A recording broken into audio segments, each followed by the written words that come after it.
హరే కృష్ణ. ఈరోజు మనం భగవద్గీతలోని ఒక ఎంతో ముఖ్యమైన మన నిత్య జీవితంలో ఎదురయ్యే ఎన్నో కష్టాలను ఎదుర్కోవడానికి సహాయపడే ఒక అద్భుతమైన శ్లోకం గురించి తెలుసుకుందాం. ఒక్కసారి మనం మన జీవితాన్ని గురించి మాట్లాడుకుందాము.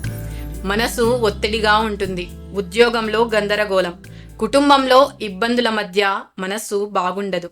ఇలాంటి సమయాల్లో మనకు మనోబలం చాలా అవసరం. మరి ఆ మనోబలాన్ని ఇచ్చేది ఎవరు మన చుట్టూ లేనప్పుడు మనల్ని కాపాడేదే భగవద్గీత. మనం అనుకున్నట్లు భగవద్గీత కేవలం ఒక పురాతన గ్రంథం కాదు. భగవద్గీత కేవలం ఒక పవిత్ర గ్రంథం కాదు. ఇది ఒక జీవిత మాన్యువల్. ప్రతి శ్లోకము మన జీవితాన్ని చెక్కబరుచుకోవడానికే. అందుకే ఇది ఒక సైన్స్. భగవద్గీతలో మాట్లాడుతున్న అర్జునుడు కేవలం ఒక వీరుడే కాదు, ఒక యోధుడు, క్షత్రియుడు, అలాగే నాయకుడు కూడా.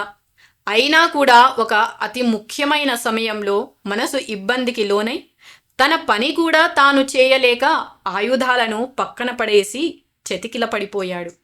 అలాంటి విషమ పరిస్థితుల్లో భగవంతుడైన శ్రీకృష్ణుడు అర్జునునికి ఇచ్చిన ఉపదేశమే ఈ భగవద్గీత. ఇది కేవలం అర్జునునికే కాదు, మన పరిస్థితులు కూడా అలాంటివే. కాబట్టి భగవద్గీత సమస్త మానవాళికి అవసరం. భగవద్గీత 2వ అధ్యాయం 14వ శ్లోకం మనకు కష్టాలను, సుఖాలను ఎలా అర్థం చేసుకోవాలో, ఎలా ఎదుర్కోవాలో స్పష్టంగా నేర్పిస్తుంది. మాత్రా స్పర్శాస్తు కౌంతేయ శీతోష్ణ సుఖ దుఃఖదాః ఆగమాపాయినో నిత్యాః తాం స్థితిక్షస్వ భారత. ఓ కుంతిపుత్ర, సుఖదుఖములు తాత్కాలికమైనట్టి రాకయు, కాలక్రమమున వాటి పోకయు, శీత గ్రీష్మ కాలముల రాకపోకల వంటివి. ఓ భరతవంశీయుడా, అవి ఇంద్రియ అనుభవముల వలన కలుగుతూ ఉంటాయి. అందరూ కూడా కలతనొందక వాటిని సహించుటను నేర్చుకొనవలెను అని కృష్ణుడు చెబుతున్నారు. ఈ శ్లోకం వివరంగా అర్థం చేసుకుందాము. ఇందులో 4 ముఖ్యమైన పదాలు ఉన్నాయి. మొదటిది మాత్రాస్పర్శాః, అంటే ఇంద్రియ స్పర్శలు. అంటే ఏమిటి? కృష్ణుడు ఇక్కడ మాత్రాస్పర్శాః అనే పదాన్ని వాడారు. దీని అర్థం చాలా సులభం. ఇంద్రియాల స్పర్శలు లేదా ఇంద్రియాలు బయట వస్తువులతో సంబంధం పెట్టుకున్నప్పుడు కలిగే అనుభవాలు. మనకు 5 జ్ఞానేంద్రియాలు ఉన్నాయి కదా: కళ్ళు, చెవులు, ముక్కు, నాలుక మరియు చర్మం. ఈ ఇంద్రియాలు బయట ఉన్న లోకంతో, అంటే బయట కనిపించే దృశ్యాలు, వినిపించే శబ్దాలు, వచ్చే వాసనలు, రుచులు మరియు స్పర్శల ద్వారా సంబంధం పెట్టుకుంటాయి. ఉదాహరణకు, మీరు ఒక అందమైన పువ్వును చూసినప్పుడు మీ కళ్ళు దాని రంగును, ఆకారాన్ని గ్రహిస్తాయి. ఒక మధురమైన సంగీతాన్ని విన్నప్పుడు మీ చెవులు ఆ శబ్దాన్ని గ్రహిస్తాయి. మీరు ఇష్టమైన ఆహారాన్ని తిన్నప్పుడు మీ నాలుక ఆ రుచిని అనుభవిస్తుంది. ఒక మృదువైన వస్త్రాన్ని తాకినప్పుడు మీ చర్మం ఆ స్పర్శను అనుభవిస్తుంది. ఈ స్పర్శల వలనే మనలో మొదటిగా ఒక అనుభూతి కలుగుతుంది.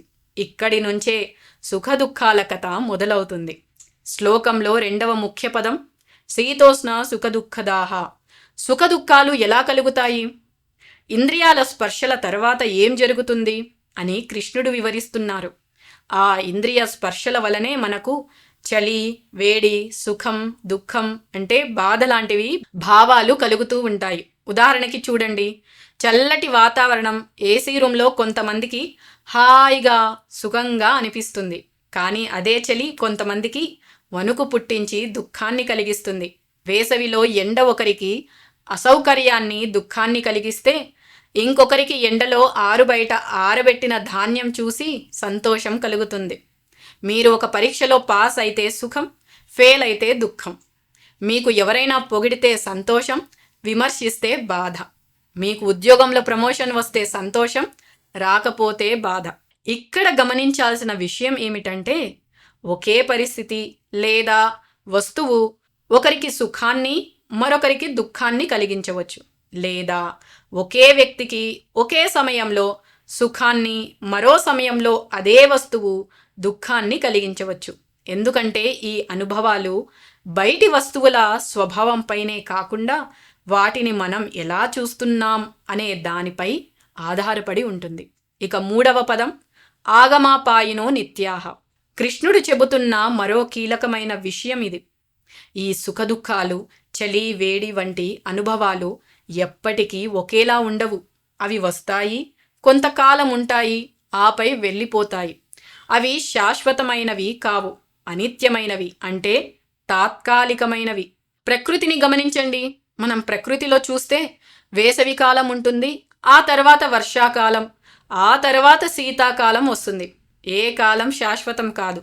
పగలు వస్తుంది, రాత్రి వస్తుంది, రాత్రి తర్వాత మరి పగలు వస్తుంది. సముద్రంలో అలలు వస్తూ ఉంటాయి, తీరాన్ని తాకి వెనక్కిపోతూ ఉంటాయి. ఈరోజు మీకు బాగా జ్వరం ఉంటే బాధగా ఉంటుంది, కానీ మందు వేసుకుంటే అది తగ్గిపోతుంది. ఆ బాధ కూడా శాశ్వతం కాదు.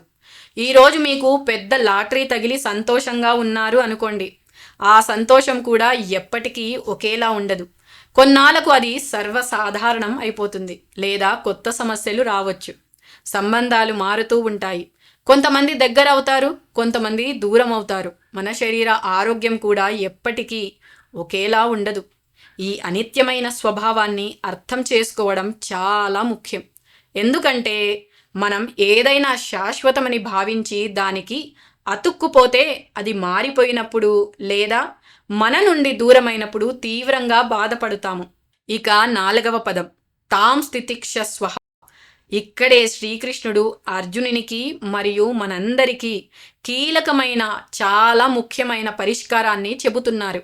తాం స్థితిక్షస్వ అంటే ఆ సుఖ దుఃఖాలను, చలి వేడిని, లాభ నష్టాలను, పొగడ్తలను, విమర్శలను ఓర్చుకో, సహనంతో ఉండు, తట్టుకో అంటున్నారు. ఇక్కడ ఓర్చుకో అంటే కేవలం బాధను భరించడం కాదు, అది ఒక నిలకడైన అంగీకారం. బయట పరిస్థితులు ఏవైనా సరే అవి మన మానసిక ప్రశాంతతను దెబ్బతీయకుండా మనం మనల్ని నియంత్రించుకోవాలి అని దీని అర్థం. మరి అసలు ఎందుకు ఓర్చుకోవాలి? ఎందుకంటే మనస్సును ప్రశాంతంగా ఉంచుకోవడానికి. ప్రతి చిన్న విషయానికి స్పందిస్తే మనస్సు ఎప్పుడూ అలజడిగా ఉంటుంది. మన కర్తవ్యాన్ని మనం చేయడానికి. అర్జునుడు యుద్ధం చేయాల్సిన సమయంలో కర్తవ్యం నుండి దూరమయ్యారు. కృష్ణుడు వాటిని ఓర్చుకో, నీ ధర్మం యుద్ధం చేయడం అని గుర్తు చేశారు. అలాగే మనం మన ఉద్యోగంలో, కుటుంబంలో, సమాజంలో మన బాధ్యతలను నిర్వర్తించడానికి బయటి సుఖదుఖాల వలన ఇబ్బందులు పడకూడదు. అలాగే కర్మబంధాల నుండి బయటపడటానికి మనం ప్రతి సుఖానికి అతుక్కుపోయి ప్రతి దుఃఖానికి ద్వేషిస్తే కర్మబంధాలు పెరుగుతాయి.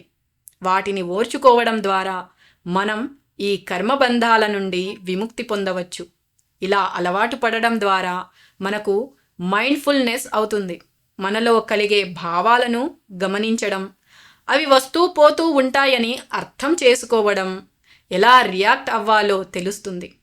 ఈ శ్లోకాన్ని రోజు గుర్తు చేసుకోవడం ద్వారా మనం మరింత ప్రశాంతంగా, ధైర్యంగా జీవించగలం. మన జీవితంలో కష్టాలు వచ్చినప్పుడు ఇది కూడా గడిచిపోతుంది అని గుర్తు చేసుకుందాము. సుఖం వచ్చినప్పుడు దానికి అతుక్కుపోకుండా ఉందాము. కాబట్టి ఎటువంటి ఆలస్యం చేయకుండా మీరు భగవద్గీత చదవడం ప్రారంభించండి. హరే కృష్ణ.